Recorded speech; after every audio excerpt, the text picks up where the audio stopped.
Bonsoir, très chers compatriotes gabonais. Je suis Thierry Essam David Mberakouma, le minotaure de la baie de Cochon, président actif de la jeunesse insoumise, la voix des sans-voix, le bon sens populaire, agressé par des promesses non tenues. Ici, nous sommes du côté d'Akaye et comme vous pouvez le constater, nous sommes à un endroit assez stratégique. Cet endroit où il n'y a pas longtemps, Eric Otete, un des cyberactivistes criminels, s'est insurgé sur ce lieu parce que c'est un lieu, lorsque il y a une simple petite pluie, eh bien, tout de suite, le quartier se retrouvait inondé. Là, vous pouvez voir à travers cette image-là, tous ces détritus qui arrivent à obstruer la voie au point d'empêcher justement l'eau de circuler librement. Donc ici, nous sommes du côté de Faubert. Là, vous avez Faubert Kakaïrik. Là, vous avez cette voie-là. De l'autre côté, vous avez les Chinois qui sont de l'autre côté là-bas, les amis de celui que vous connaissez bien, Bitom, qui avait déjà également fait une émission là-dessus. Là. Donc vous voyez bien que là, nous avons une zone complètement obstruée. Vous avez cette espèce de canal-là, je ne sais pas comment est-ce que vous pouvez appeler cela. Donc aujourd'hui, il ne s'agit plus d'accuser qui que ce soit. Il ne s'agit plus d'accuser qui que ce soit. Là, vous voyez bien que cette voie-là est obstruée. Vous avez vu cette espèce de canal, je ne sais même pas comment le qualifier. Voilà. Voilà. Voilà. Donc, vous voyez bien l'obstruction de ce canal-là qui empêche les eaux de circuler librement. Et comme vous pouvez le constater, voilà, vous voyez bien que tout est bloqué. Et ce canal-là a été obstrué par des constructions anarchiques. Là, vous avez de l'autre côté toutes ces maisons-là qui ont été construites, des maisons de fortune. Et là, vous avez d'ailleurs les conteneurs, voilà, donc qui ont obstrué cette voie-là. Donc, je suis ici en prospection avec l'ancien candidat à l'élection législative, c'est-à-dire le camarade Evungouada. Constaté, voilà, voilà, l'immeuble est là, tout est verrouillé, aucune possibilité de passage d'eau, aucune possibilité. Et je voudrais donc interpeller les autorités municipales de la commune de Libreville, ceux-là qui ont pensé à tort ou à raison que c'était une tâche facile pour eux. Aujourd'hui, ce n'est plus Christine Toutoum qui a l'hôtel de ville, eh bien c'est le général qui a l'hôtel de ville. Moi, je pense qu'il a toute la logistique qu'il faut. Il a le soutien du général Brice Côté Oligingema. Il a également le soutien du génie militaire. Il serait souhaitable qu'il puisse venir prospecter ce lieu-là pour voir dans quelle mesure est-ce qu'il peut aménager ce site-là. Vous savez très bien qu'il y avait un concours qui avait été organisé par les plus hautes autorités. Ce concours-là qui nous parlait justement le quartier le plus pauvre, à savoir l'arrondissement le plus pauvre, qui aurait dû recevoir une faramineuse somme de 500 millions de francs CFA. Malheureusement, Chadi Moukarim a tout fait pour donner un visage un peu reluisant à ce 5e arrondissement, la commune de Libreville, et ce jeune compatriote qui a dépensé beaucoup de moyens pour pouvoir faire en sorte que son arrondissement puisse avoir un caractère de plus résilient. Et il n'a pas pu rentrer en possession de ces 500 millions de francs CFA parce que c'était justement une supercherie électorale de ces précambiens pédégistes prétendus être émergents, ceux-là qui ont siphonné l'argent de l'État et qui n'ont pas permis aux populations d'avoir accès à des minima sociaux. Et là, vous avez encore ce carrefour-là qui n'a pas pu obtenir tous les aménagements possibles. Ailleurs, dans tous les autres arrondissements, il y a eu un certain embelli, mais ici, il n'y a pas de jeu de lumière. Il n'y a pas d'arbre de Noël, il n'y a pas de feu de bonne année. Et ce carrefour-là est resté comme ça. Donc je voudrais attirer également l'attention du général Oligui. Ce carrefour également qui attire beaucoup de personnes. De l'autre côté, vous avez la pharmacie. Ce carrefour a également besoin d'un aménagement. Donc il faut que des efforts soient consentis également dans ce sens-là pour que nous ne puissions pas arriver à un déséquilibre de demande. Bon, voilà, vous pouvez le constater. Il n'y a plus d'accès. Il n'y a plus d'accès parce que la ruelle est complètement délabrée. Et nous ne savons pas avec exactitude ce que fait le maire de Libreville, l'actuel délégué spécial, avec toutes les prérogatives de puissance publique qui ont été mises en sa place. Il n'y a pas longtemps, il a encore nommé les mêmes personnes. Ces sexagénaires ménopausés politiques de la commune de Libreville. Et ce sont des nominations à caractère ethnique, régionaliste et tribal. Donc je suis Thierry Essam David Mberakouma. Nous disons que trop c'est trop. C'est le moment de dire la vérité à Brice Clotaire Oligui Nguema. Et nous le dirons sans gêne. Nous le dirons sans gêne. Et vous pouvez le voir que moi, David Mberakouma, je suis habillé en mode CTRI, c'est-à-dire une tenue camouflée avec mon béret rouge, comme si j'appartenais justement aux forces de défense et de sécurité, et particulièrement chez les bérets rouges. Hier, j'avais un béret vert, j'ai également un béret gris, donc j'ai tout ce qu'il faut pour pouvoir attirer l'attention du pouvoir public. Voilà, donc là, vous pouvez le constater. Donc les caniveaux sont complètement obstrués. Donc ceux-là qui hier étaient en train d'accuser l'hôtel de ville d'être à l'origine de la dégradation des conditions de vie des populations, maintenant ils sont mis à l'épreuve. Ils sont mis à l'épreuve, mais c'est un constat amer. C'est un constat amer à 4 mois justement des délégations spéciales. Mais le délégué spécial à la commune de Libreville semble ne pas comprendre les enjeux de développement.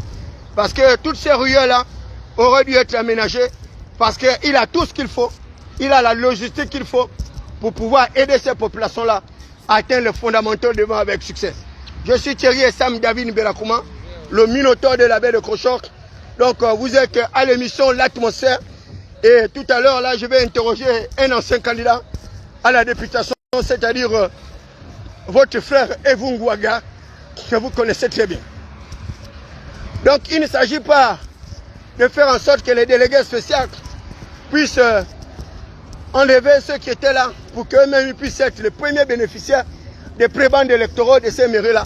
Il s'agit également d'aider les populations à avoir accès à des minima. Avoir accès à des minima, c'est l'aménagement du territoire, c'est l'aménagement des voies urbaines, comme le fait déjà Brice Clotaire Oligui Nguema.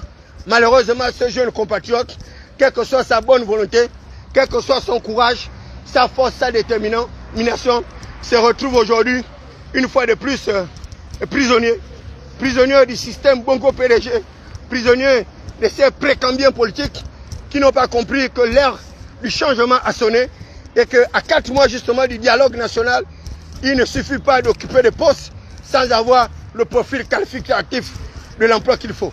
Je voudrais donc attirer l'ensemble des populations du 5e arrondissement à la commune de Libreville pour leur dire qu'il est temps que nous puissions nous mettre en marche, pour organiser des grands ensembles de défense de nos quartiers, pour transformer les quartiers de nos villes et villages en véritable pôle attractif de développement. Il est hors de question que ce soit les mêmes qui puissent jouir des richesses de notre pays et que nous, les fils des quartiers Matici, les fils des quartiers précaires, puissions être là en train de chanter leurs cantiques et leurs louanges mortifères. Je suis Thierry Essam David Mberakouma et là, je viens de retrouver également 2 fils du 5e arrondissement de la commune de Libreville. Et d'ailleurs, ils sont à côté de la pharmacie. Donc là, vous avez l'honorable Evou Ngouaga, ancien candidat à l'élection, les Sati. Monsieur Evou, bonsoir. Veuillez m'excuser de vous interrompre parce que je suis en reportage et là, je viens de vous trouver devant cette pharmacie qu'on appelle la pharmacie Akaye. Comment allez-vous, monsieur Evou Ngouaga? Nous vous connaissons comme un champion du damier, mais également comme un acteur politique le plus brillant dans le 5e arrondissement de la commune de Libreville. Quelle est votre impression par rapport aux nouvelles autorités actuelles en tête desquelles Brice Clotaire Oligui Nguema?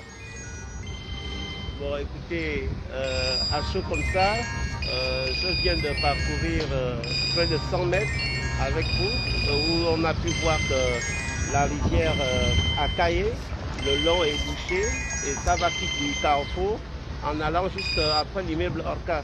Donc, le lit de rivière étant bouché de plus de 100 mètres, parce que vous voyez, depuis Orca, depuis là où vous avez vu les conteneurs, c'est bouché. Et ici, je ne sais pas comment les autorités administratives vont pu donner l'autorisation de construction ici, ce qui fait en sorte qu'il y a sacrée l'inaccessibilité des riverains, à pouvoir venir jusqu'à jusqu'à Sodico, d'atteindre facilement Sodico, d'atteindre facilement les autres quartiers. Mais nous ne comprenons pas, monsieur. En réalité, qu'est-ce que ces gens-là veulent faire nécessairement sur ce site-là? Est-ce qu'ils veulent construire une station? Est-ce qu'ils veulent construire un établissement scolaire ou bien universitaire? Avec le débat sur l'enjeu justement de l'école. Ici, qu'est-ce qu'ils veulent réellement construire? Nous sommes ici sur le domaine communal. Donc il est de la responsabilité des autorités municipales actuelles. Absolument. Le général, le maire de Libreville doit pouvoir nous dire. Monsieur Rapochombo. Monsieur Rapochombo doit pouvoir nous dire exactement pourquoi ce site-là est retenu pour dans cette construction. Pour quelle est-ce que c'est privé? Est-ce que c'est en termes de construction publique? Est-ce que c'est une réservation qui a été faite dans les normes? J'en doute. Toujours est-il que sur un bout de 200 mètres après le pont Lumba, on constate que l'État a laissé faire des compatriotes sans savoir le trop pourquoi. On voit bien les bordures de route là où était la route. On voit bien la possibilité de la route. On voit bien les photos. Mais vous voyez comment les choses sont en train de la délimitation. Monsieur Vungwaga, vous étiez un soutien inconditionnel du chef de l'État Ali Bongo Ondimba. Et Ali Bongo Ondimba le disait dans ses réflexions qu'il ne sera heureux que lorsque les Gabonais seront heureux. Il ne sera fier de sa politique que lorsque sa politique sera profitable à l'ensemble de tous les Gabonais. Est-ce que Brice Clotaire Oligui Nguema est dans la continuité justement de faire en sorte que les populations puissent bénéficier d'un certain nombre de minima sociaux? Nous avons vu Brice Clotaire Oligui Nguema engager un certain nombre de travaux d'aménagement routier dans les villes et villages, y compris dans certains de nos quartiers périphériques. Est-ce que, à votre avis, Brice Clotaire Oligui Nguema a des coudées franches pour pouvoir aider ces populations-là à avoir accès à des minima? Malheureusement, Brice Clotaire Oligui Nguema se bat, c'est une course contre la montre. Absolument. Il fait ce qu'il peut, mais en un temps relativement court, il a lancé un certain nombre de chantiers. Il mène un certain nombre de réflexions, mais toujours est-il que dans l'engagement de ces réflexions et de ces actions, on lui fait aussi connaître, ce que j'appellerais des ralentissements calculés, où on lui fait des mesures qui ne sont inopportunes. Absolument. Les mesures, on a besoin aujourd'hui des mesures concrètes, des mesures qui vont avancer tout le monde. On n'a pas besoin des mesures spectaculaires. Absolument. Et des mesures qui n'engagent pas, qui ne profitent pas au bas peuple. Parce qu'il est là sur une période d'exception, c'est une période relativement très courte. Et donc sur cette période-là, il doit maximiser pour que les actions concrètes soient réalisables sur l'ensemble du territoire et des actions qui payent et non des actions spectaculaires telles que lorsqu'on lui dit les problèmes de la moyenne. Or, les problèmes de la moyenne, par exemple, dans le cadre de mon avis personnel, c'est un faux problème qu'on a soulevé au président parce que de tout le temps, les enfants ont eu les 10 comme moyenne de passage. En classe supérieure et obtenu la bourse. Mais on a toujours eu aussi de tout le temps, on a eu des enfants qui ont 15, qui ont 16, qui ont 17 de moyenne. Donc ce n'est pas un critère. Monsieur Vungla, vous êtes allé très vite parce qu'effectivement je voulais vous poser cette question-là. Mais est-ce qu'avoir 12 de moyenne est un critère véritablement d'excellence? Sachant bien que dans l'arrière-pays, il y a beaucoup de villes et villages qui n'arrivent pas à avoir de construction d'une simple école scolaire, d'un lycée, un collège, pire encore l'université. L'université Omar Bongo Ondimba qui constitue un véritable mouvement intellectuel et engorgé. Est-ce que vous pensez très sincèrement que l'excellence se limite à l'obtention d'un 12 de moyenne? Non, l'excellence c'est un tool. Lorsqu'on est dans la recherche de l'excellence, je disais que de tout temps, les élèves ont toujours eu des 13, des 14, des 15, des 16 et les plus méritants ont eu des 17. Mais avec pour base qu'il faut avoir 10 de moyenne, avec pour base que 10 est la moyenne qui te permet d'aller en classe supérieure d'obtenir la bourse. Ça n'a jamais empêché les gens d'avoir 17, ça n'a jamais empêché les élèves d'avoir 16 ou d'avoir 15. Donc, c'est un faux débat que de dire qu'il faut maintenant prioriser l'excellence en disant qu'on aurait 12. Non, 12, ça veut dire que si on dit que l'objectif est de chercher l'excellence, il faut mettre les conditions qui permettent aux gens d'avoir l'excellence. Voilà, et vous, monsieur, vous avez bien parlé. Il faut mettre les conditions qui puissent permettre justement de motiver cette excellence-là. Est-ce que vous pensez très sincèrement, là nous sommes en train d'aller vers un bar là où nous allons suivre la canne de l'autre côté là-bas. Est-ce que vous pensez très sincèrement qu'on peut parler d'excellence sportive au niveau de notre pays. Nous savons très bien qu'il n'y a aucun championnat national, malgré tout ce qui a été fait pour pouvoir professionnaliser notre sport. Il n'y a pas de championnat de handball, il n'y a pas de championnat de basket, il n'y a pratiquement rien en matière de sport. Dans nos lycées et collèges, il n'y a pas d'instrument sportif. Comme vous avez dit que l'excellence également, c'est un tout. C'est un ensemble de prérequis.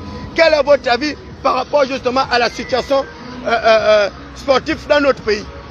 Au moment où les autres participent à la CAN, est-ce que notre équipe a été suffisamment performante pour pouvoir se qualifier, ou bien notre équipe également est engorgée dans les mêmes dysfonctionnalités? L'équipe nationale répond aux critères de la gouvernance qui est globale. Le problème aujourd'hui, il faut se le dire très clairement, c'est qu'au niveau de la gouvernance, il y avait un problème. Et c'est ce problème-là, c'est parce que le PDG, moi qui suis PDGiste, parce que le PDG a mal géré, parce qu'il y a eu la pire gouvernance, la pire malgouvernance du PDG, c'est ce qui a autorisé les forces de l'ordre et de sécurité, de pouvoir, l'armée à pouvoir faire le coup d'État. C'est ça la base qu'il faut d'abord savoir. Donc si à partir du moment où c'est une forme de sanction, l'armée a pris le pouvoir, il revient maintenant aux autorités, aux nouvelles autorités de l'armée de tout mettre, de penser la gouvernance, même si c'est transitoire, mais il doit pouvoir penser en 2 ans, que faisons-nous? Donc il revient au général Oligui de planifier pour les 2 ans et peut-être pour la suite, qu'est-ce qu'il peut faire du Gabon? Quelle est la direction qu'il donne? Or, jusqu'aujourd'hui, il n'y a pas de direction. Il n'y a que, puisque le collecteur Oligui Nguema nous a sorti du trou, je dirais même du sous-sol, pour nous ramener vers la route. Maintenant, il revient de donner une direction claire. Mais monsieur Ebungwaga, le président de la transition nous a donné quand même un échantillon de direction à travers son chronogramme. Ici, d'ici avril, vous savez très bien que nous allons organiser un dialogue national. Est-ce que vous allez participer à ce dialogue national-là? Si vous allez participer, quel sera votre axe de réflexion par rapport à tout ce qui va être fait au niveau de ce dialogue national? Mon premier axe de réflexion, je serai effectivement ce dialogue, parce que ce dialogue doit d'abord, moi je suis parmi ceux qui ne voudront pas que ça soit un dialogue de trop, un dialogue où les mêmes personnes qui ralentissent l'avancée du Gabon depuis pratiquement 2018 soient les mêmes personnes qui vont encore orienter à nouveau le général Brice Oligui Nguema. Or, on dit bien que vous ne pouvez pas aller tendre vers la performance avec les mêmes joueurs qui ont, depuis 2018, nous ont amenés au chaos, qui a entraîné l'armée à prendre le pouvoir. Donc le général serait en déphasage avec son acte héroïque de 2023, du 30 août 2023, il serait en déphasage et il serait en porte-à-faux avec le peuple.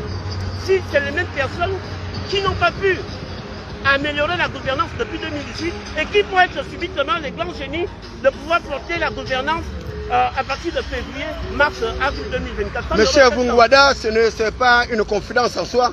Nous avons ouï dire que le général Brice Oligui Nguema se préparerait à vous recevoir pour un véritable débat comme il a fait pour les autres. Est-ce que vous êtes prêt à être reçu par le général Brice Oligui Nguema de pouvoir participer également à ce côté dans cette réforme de la transformation de notre pays, dans cette poursuite justement de la quête d'une véritable démocratie intégrale? Nous savons que vous avez été à l'époque avec Ali Bongo Oniba comme étant chargé de mission du président de la République, avec qui vous avez, Omar Bongo Oniba, que vous avez servi avec honneur et dignité. Est-ce que vous serez également prêt à accepter également un poste de conseiller chargé de mission du président de la République au cas où le général vous appelez pour occuper ce temple-là, afin que vous puissiez l'accompagner également dans la structuration, l'organisation des MAPAN dans l'ensemble du territoire national? Je vais d'abord apporter des démentis formels. Je n'ai jamais été contacté par qui que ce soit pour être reçu par le général Oligui. Mais je dis ce que moi je dis, je suis au service de la République. Si pour servir mon pays et que les circonstances font en sorte que je rencontre le général Oligui, mais je dirai au général ce que je pense de l'organisation du pays et surtout de la gouvernance, parce que je fais partie des meilleurs acteurs qui peuvent déjà apporter à 5 mois, je peux déjà vous dire, faire une confidence publique, que le gouvernement, que ce soit les CTRI, sont critiquables. Mais maintenant, il faut savoir, lorsque vous dites qu'ils sont critiquables, il faut maintenant donner les aspects Mais là n'est pas le moment puisqu'il bénéficie encore de ce que j'appelle la période de grâce. Mais à moi, en 5 mois, je peux enlever beaucoup de cas, que ce soit du CTRI, que ce soit du gouvernement que dirige mon grand frère Raymond Donsuma. On peut soulever beaucoup de cas. Mais là n'est pas le problème. Le problème c'est qu'on fait un débat national pour justement, nous, moi je fais partie des citoyens qui font alors le débat national pour poser des problèmes de fond, pour poser des problèmes qui, on ne va pas revenir dans 5 ans, dans 10 ans. Or, ce n'est pas la même chose que d'autres citoyens qui vont au dialogue pour dire que le général Tel est le plus beau et le plus intelligent et que de ce fait, il est parfait. Moi je suis pas de ces citoyens. Moi j'estime que toute personne, tout homme est perfectible et parce qu'il n'y a que Dieu qui soit parfait. Donc il faut dire au général qu'il faut mener des projets concrets au général, il faut montrer des axes concrets au général pour que le général ne trébuche pas. Voilà, donc ici nous sommes à l'émission L'Atmosphère. Là vous avez pu entendre Evougou Wada, toujours un acteur politique le plus brillant dans le 5e arrondissement de la commune de Libreville. Il vous a fait un certain nombre d'observations par rapport à la situation politique et économique du 5e arrondissement. Donc nous allons accorder à Evougou Wada une autre exclusivité à partir de mercredi pour qu'il puisse nous décliner quelle est la vision qu'il a de notre système politique et économique. Merci honorable Evougou pour votre bien aimable attention. Merci à tous ceux qui nous ont suivis sur l'émission L'Atmosphère. L'atmosphère, c'est cela, c'est ce débat contradictoire public, c'est cela, la voix des sans-voix, le bon sens populaire, agressé par les promesses non tenues. Merci encore pour tous ceux qui viennent de nous suivre. Donc nous allons nous retrouver de l'autre côté là-bas pour suivre la CAN dans cette ambiance festive, mais nous vous laissons avec ces images-là.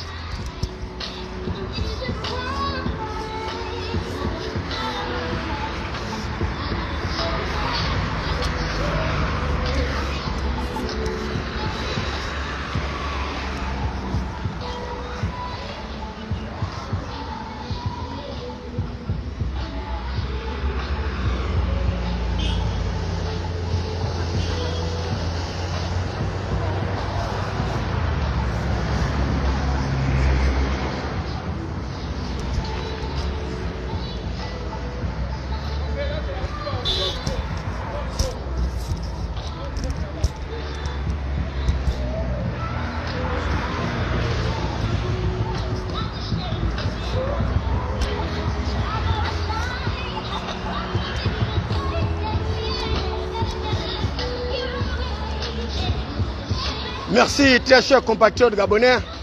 Je suis Thierry Essam David Berakoumar. Vous voyez bien que je suis habillé en mode CTRI. C'est l'occasion pour nous également de participer à ce débat contradictoire public. Ce débat qui ne peut pas se limiter justement au détenteur exclusif du pouvoir avec sa chambre bicamérale. Il s'agit pour les leaders d'opinion que nous sommes de pouvoir nous impliquer dans les problématiques de développement de nos quartiers, de nos villes et villages. Merci de votre bien aimable attention. À nous revoir très prochainement dans l'émission L'Atmosphère. J'aurai également l'occasion de me retrouver dans le 2e arrondissement de la commune de Libreville où j'aurai pour inviter l'ancien député Massala, on l'appelle Bandera, donc le maestro. Massala qui était également élu du 2e arrondissement de la commune de Libreville, qui a siégé à l'Assemblée nationale pendant 5 ans. Donc nous aurons également l'occasion de nous retrouver dans le 2e arrondissement pour pouvoir débattre de toutes ces problématiques-là avec cet élu du 2e arrondissement de la commune de Libreville. Donc merci de votre bien aimable attention. Merci de relayer cette information. Merci de partager cette vidéo. Nous sommes à l'émission Atmosphère. Ici, l'atmosphère est morose dans le 5e arrondissement de la commune de Libreville parce qu'il y a des quartiers, il y a des carrefours qui n'ont pas été aménagés comme cela a été fait partout ailleurs. Merci de votre bien aimable attention.